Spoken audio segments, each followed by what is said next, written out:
because what you, the unsung heroes in the wastewater industry, do matters. Every Wednesday, join me, Suzanne Chin Taylor, the DooDoo Diva, a longtime veteran of the wastewater, trenchless, and civil infrastructure industry, as I interview guests who are making an impact on how we manage and operate systems for conveying and treating wastewater. I'll also be speaking with representatives of organizations that are utilizing disruptive or new technologies, and executives who are going to share how to be successful and sustainable in our vital industry. So whether you want to learn about the latest trends in technology in treatment or trenchless, gain tips on training and retaining great talent, or simply how to be more efficient, productive, or profitable, this podcast is for you. Well, hello, everybody, and welcome to this week's episode of the DooDoo Divas Smells Like Money podcast. I have the great privilege and honor of bringing you today and visiting with Denver Stutler, the CEO of Sedivision and U.S. Submergent. So welcome to the show, Denver. Thank you, Susan. Pleasure to be here. Well, I want to kick this off because this is something a little bit different than we usually do on the show, but I think it's worth mentioning because Denver has a very unusual background for our industry in that he started out as an engineer, then transitioned into public service, and then came back to this wonderful industry we all know and love. And so I want Denver to share with us the reasoning behind that and to tell the story, your story, as you told it to me when we first met, because I think it's a great example of starting out in something because that's what your family tells you to do, or you think, yes, this is going to be a good career. It'll enable me to, support myself or my wife and my kids that I'm going to have someday. But then shifting gears to follow your bliss and then not being afraid to shift yet again. And so with that, Denver, tell the audience about you. Very kind, and thank you for the opportunity. And I appreciate, I would say that as a person who had the privilege of going to college and graduating in my family, I was originally planning to go into the Army like my father and my uncle and my grandfather. And I had a chance to play some football in college. I and had to choose a degree. And I had a teacher in 10th grade said, if you like what we're doing on the board, you'd want to be a civil engineer. And so when I was asked what my degree was going to be, I picked civil engineering. And it was a wonderful step in the right direction for me. I remember having a license plate. I was very involved in the American Society of Civil Engineers that said people serving profession. And I was, and just as a footnote, football lasted a year or so, but my civil engineering opportunities lasted a lifetime. And I'm proud to have become a professional engineer. I spent almost 15 years practicing engineering with an engineering firm, Camp Dresser and McKee, who's become CDM Smith. I had wonderful teachers. I believe I had beautiful technical underpinnings.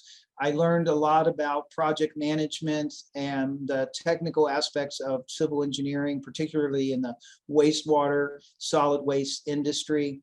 And it afforded me enormous opportunities, both around the world and technically. I believe that I had some amazing mentors, both as a student in college and also professionally with CDM.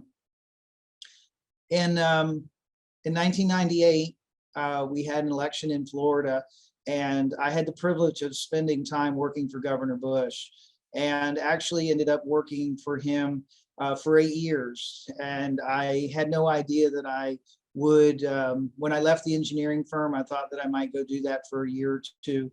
And it turned into an amazing journey.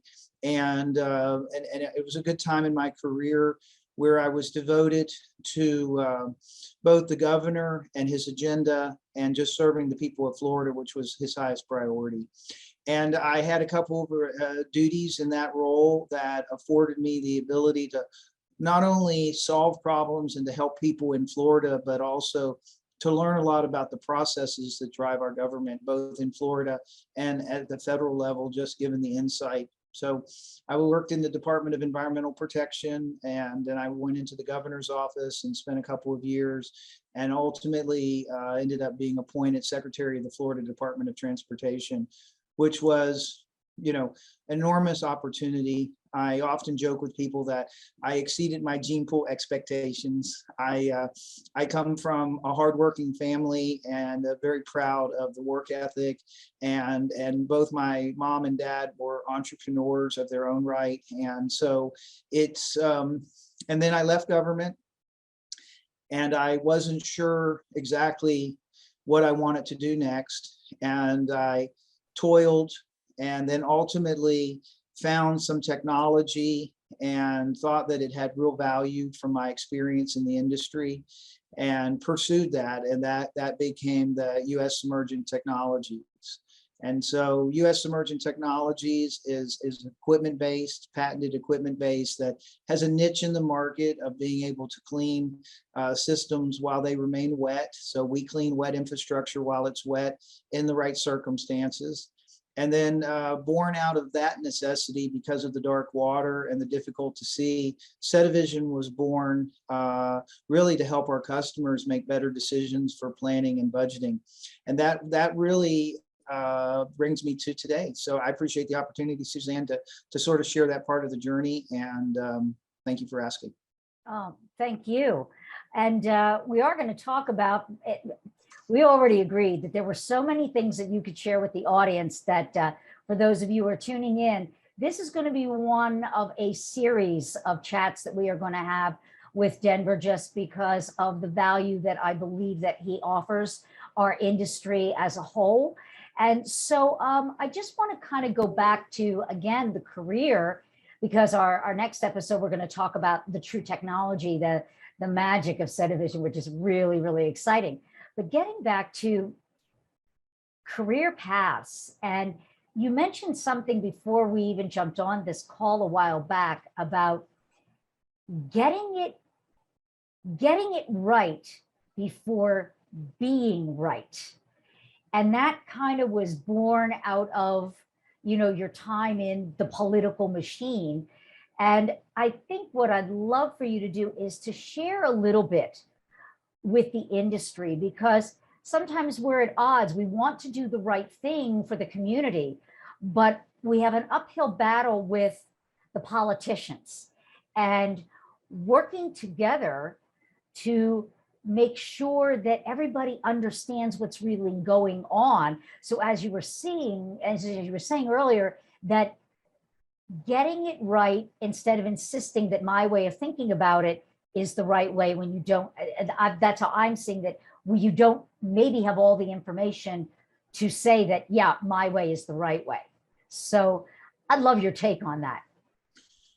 Well, thanks. I appreciate the opportunity to share that, and let me start by offering a context that, when we talk about our business, we often talk about our approach, and our approach is, first and foremost, in our industry, we're problem solvers, and I would argue that that's been a consistent theme in my career, both as an engineer, a public servant, and an entrepreneur. I would say, and some of these things I take from the mentors in my journey, and more importantly, through the challenges that I've had in my career by the people that I looked up to, both as an engineer, when I was working in government, and even today, our board is often challenging myself and our team. And so the approach that we've adopted, and we share this with almost every presentation we make, is first is, we're in the problem solving business, so understand the problem, pay attention to the assumptions, analyze, the existing information and develop options. And then the second big point is communication. And rule number one is no surprises. No one likes surprises. And as difficult as it is sometimes to carry bad news, in the long run, having a reputation for telling it the way it is serves all of us best. It serves the people that work for me. It serves the people that I work for. It serves our customers. So no surprises, and it's a simple way. My mom used to always say, when we would talk about things, timing matters, right? And so timing matters. There's a time for communicating certain things, and I think that that's an important lesson for us in business also.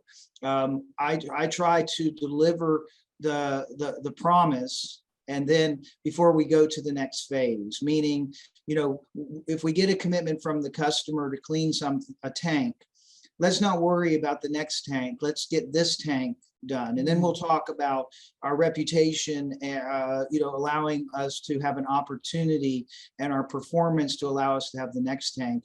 And oftentimes I see in industry where everyone's worried about the opportunity, the next opportunity. And I think it's a constant reminder to remain focused on the task at hand and get it completely, get it accomplished in a way that you're proud. And then knowing who, when, and why to communicate. So problem solving, communication, and then finally, we work for decision makers. In my career, I've worked for decision makers most of my career, and hindsight's not available to decision makers. So as a staff person, as an engineer advising utilities, as a service provider, once the decision's made, we don't get the benefit of only to learn from hindsight and the lessons learned. And I think that's an important thing to remember. And to do that, it requires us as servants to whomever we work to measure twice and cut once. And more importantly, to your point that you brought this up, and to bring that context together, is it's important to get it right more before being right. And that's a hard thing to do. And one of the reasons that I incorporated into every presentation that I'm a part of and my team's a part of is because we can't forget these things, as simple and basic as they are. It's the blocking and tackling of business. It's blocking and tackling of being an advisor to important people making difficult decisions. I love that. My favorite part was, I'm just thinking the importance of staying in the moment. Don't worry about tomorrow. Tomorrow will take care of itself. Take care of today. So true.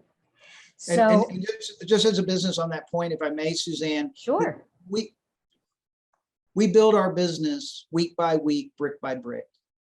And we set out a budget for the year, and then we execute it on a quarterly basis. That's 13 weeks. And what I try to do is have everybody, if we're all doing our job and executing, the goal is to, I use the analogy of hoeing a row. And if it takes 13 weeks to hoe that row, when we look out on the, out in the business, what you see is elbows, and people are working hard. We can stand on the shovel at the end of the quarter and surmise and evaluate beyond the row that we're hoeing. But what I've learned is, if you stay focused on the row that you're hoeing, the quarter, the 13-week plan, execution, week by week, brick by brick, that garners the most success. And it's probably, opportunity in business can be one of the biggest distractions from my experience. When you were saying opportunity, that leads me to something else that you mentioned when we were talking before. And I wrote this down, and it was, anticipation is thinking. What did you mean by that? Well, a couple points. One is, I believe Bernard Shaw, a philosopher, made a reference, and I'm paraphrasing, I don't have it in front of me, but that thinking is one of the toughest things for people to do. And he implied that he's made a career not doing it that often, but doing it thoroughly. I believe that thinking is anticipating. Thinking is thinking through the next steps. It's different than thinking on and reflecting. That's also an important part of lessons learned applied forward. But anticipating is anticipating if I'm making my lunch. Simple. It's it's a sandwich. It might be however lunches were made for you or you made as your kid. It's anticipating. If I'm going to go play baseball, it's taking my glove. If I'm going to go to a business meeting, it's taking my tie and my jacket. These are anticipating, and those are obviously simple examples, but they start with anticipating what's needed next, and anticipating and actually visualizing. So as you have experience, it gets easier to anticipate what's needed. But the real hard part is when you're doing things for the first time. And candidly, anticipating in business has only gotten easier if you're willing to be humble and ask and research. I've learned a lot in business by Googling search terms, and it's made all the difference to take an interest in anticipating what's next. And something else, it's kind of relating to you, not in the same way, but in some way with your career, you gave yourself a second chance. And you told me how, you're a bit of a risk taker when it comes to staff and believing in the power of giving someone a shot at, I guess you would say, redemption. And could you share with the audience what you shared with me, because it touched my heart, because I think that this is something that more businesses need to think about doing. Well, I appreciate you remembering that and bringing it up. We have in U.S. Emerging Technologies some employees who have been incarcerated and are ex-felons, and we have some that have been with us for many years and in leadership positions, and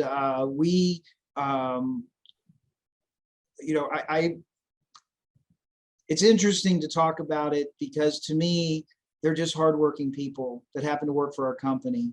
When I look at them, I don't look at somebody who was incarcerated. I look at a hardworking employee that's valuable and reliable and cares about the business. What I've learned is the people that have been incarcerated, that come to work for us, that's worked out. The two common themes that I've seen is a change in heart and a job, and a change in heart and a job gives them the ability to make a new life and to begin building it together. And I want people who want to be here as long as they desire, but I'm okay if we're just a stepping stone in the right direction for people.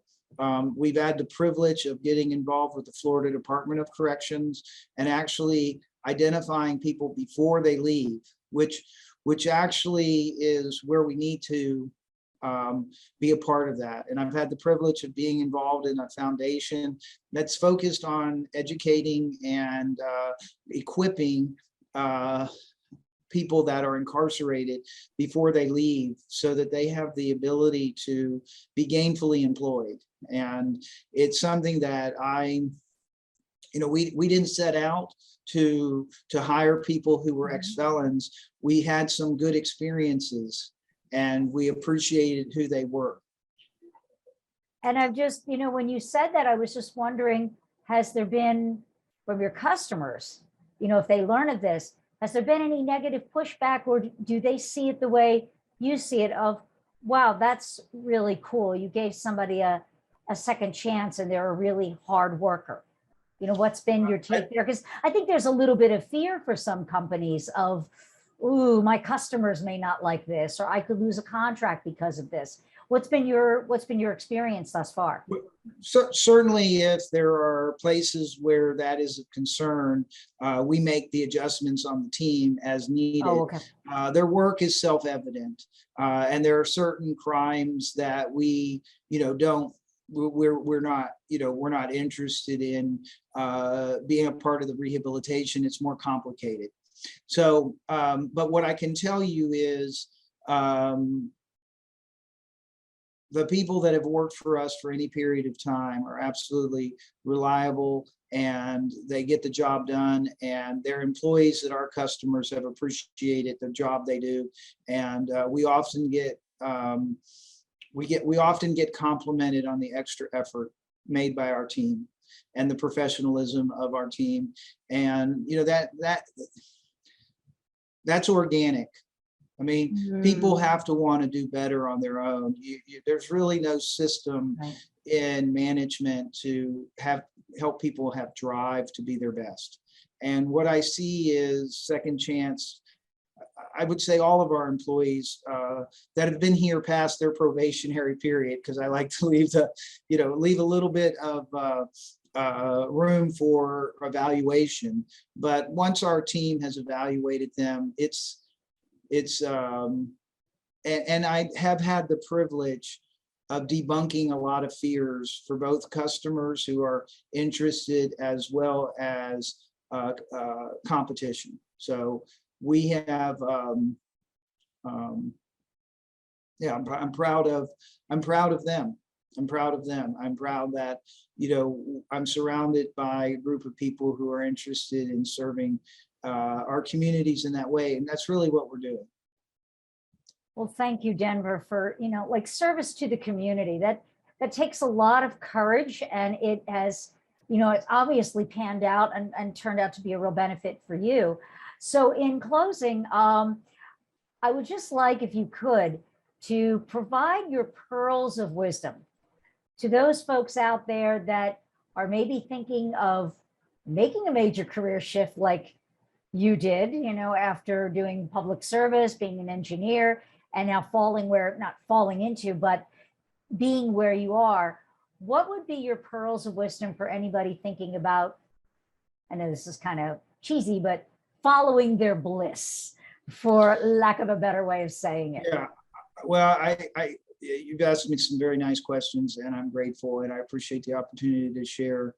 I am, it's a word that you hear from time to time. It means a lot. Servant leadership. And I would just say that for whatever reason, I've only, as an entrepreneur, been more driven for profitability. I guess if money had been my driver, for the previous years of my journey, perhaps I might have stopped or taken different paths. But I was, I always felt challenged. I always felt my work was purposeful. And I've sort of left my, and some people would argue perhaps foolishly, but again, I use another idiom that my mother used to say is she never saw a hearse pulling a U-Haul. And at some point in my life's journey, that registered as to what the priorities are. And as a father, I didn't have some other opportunities that other people have, but I had the opportunities that I had, and I said yes.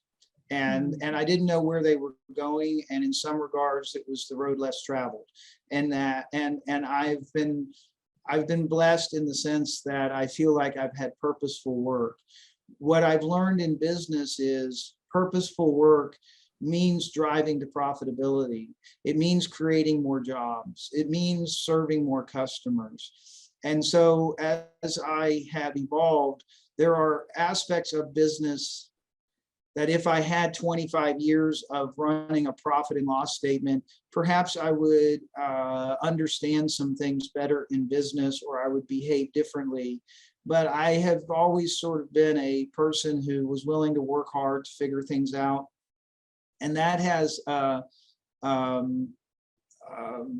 worked out. And so what I would say in terms of the pearl of wisdom is, purpose is pretty important. And I have felt purposeful in my journey to get up. and I have evolved as a person over that journey.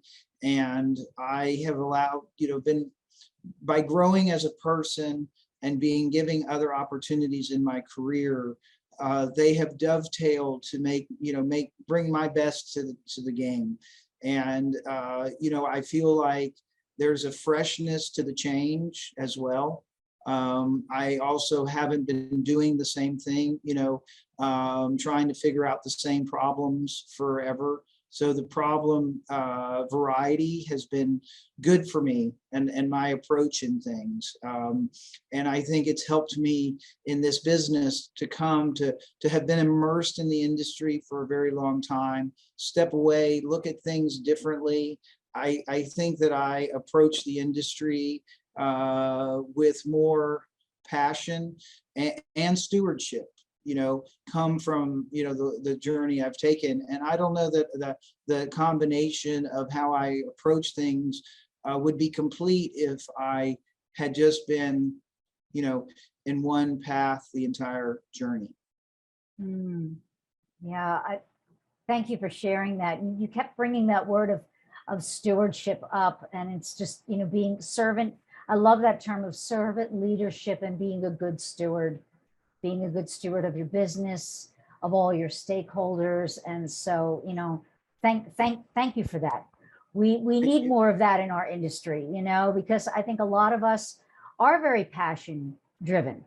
Otherwise we wouldn't, this is a tough industry to be in. It's Absolutely. dirty jobs, and we are unsung heroes for the most part. And the things that, these guys do at work every day is not something that anybody wants to hear about at the dinner table when they come home at night. And this is, hey, honey, how was your day? Well, we did. No, nobody wants to hear that. And so, they're kind of running solo.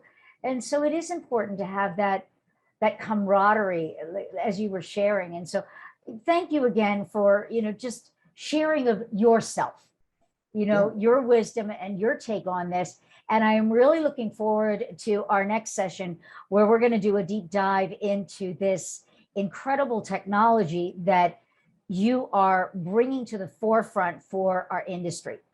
And so again, thank you. For those of you who are interested in, getting to know Denver a little bit more, connect with him on LinkedIn. That is Denver Stutler. And looking at his company, Sedivision and US Submergent Technologies. It's some really, really cool stuff. And so I hope that you will join us on the next episode and other episodes that we have planned. So until next time, thank you and keep it flowing. Thanks for joining me, the DooDoo Diva, on this week's episode of Smells Like Money. Be sure to subscribe to the show so you'll never miss an episode. And while you're at it, if you found value in this show, we'd appreciate a rating on iTunes, or simply tell a friend about the show, because that would help us out a lot too. If you're an industry expert and would like to be considered as a guest for the show, email guest@smellslikemoneymedia.com. Tell us a little bit about yourself and the topics you'd like to talk about, and we'll be in touch. For more information about our family of marketing, international business development, and workforce training companies dedicated to the empowerment and education of our industry, call us at 760-217-8010 or email me at raven@creativeraven.com. Until next week, a big shout out to all my industry friends and those who will be. You're my superheroes.